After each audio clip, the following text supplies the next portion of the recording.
Kasus terkait pinjaman online atau pinjol ilegal kian marak.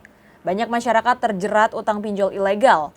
Selain memang tidak berizin, keberadaan usaha pinjol ilegal ini makin meresahkan karena mereka menerapkan bunga selangit dan dalam menagih kerap disertai kekerasan, baik verbal maupun non-verbal. Beberapa pekan terakhir, Polri gencar melakukan penggerebekan kantor-kantor penyedia layanan pinjol ilegal di berbagai daerah. Namun bagaimana penanganan jangka panjang terhadap keberadaan pinjol ini dan apakah dengan tidak membayar hutang di pinjol bisa dikatakan efektif? Presiden Joko Widodo beberapa waktu lalu menyentil soal pinjol abal-abal.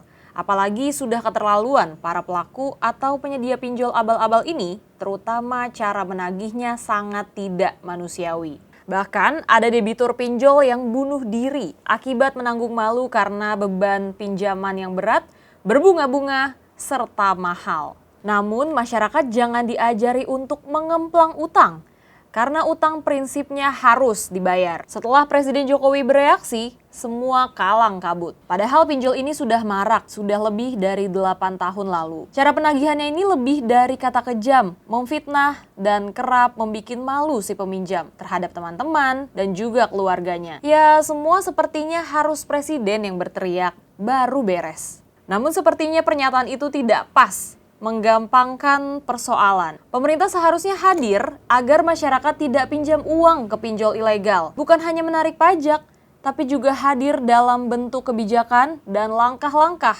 untuk menumpas pinjol ilegal ini. Pernyataan jangan bayar utang, seperti juga ketika ramai-ramainya debt collector menarik kendaraan di jalan. Jangan bayar, tentu tidaklah bijak. Utang yang harus dibayar untuk mencegah dampak negatif, pemerintah mestinya membenahi akar-akar masalahnya. Tidak hanya menyangkut literasi, tapi juga tingkat pendapatan masyarakat. Jangan ada pengangguran. Pemerintah harus bisa menjaga masyarakat tetap berpenghasilan. Sejak pandemi COVID-19 ini, tingkat pendapatan masyarakat memang turun. Itulah akar masalah utamanya. Bukan malah mengajak masyarakat untuk tidak membayar pinjol. Pemerintah pun akhirnya angkat bicara. Dalam hal ini, Menko Polhukam Mahfud MD setelah disentil Presiden mengeluarkan pernyataan yang mengejutkan. Pinjol ilegal tidak perlu dibayar. Begitu potongan pernyataan Menko Polhukam. Yang kedua, kepada mereka yang sudah terlanjur menjadi korban, jangan membayar.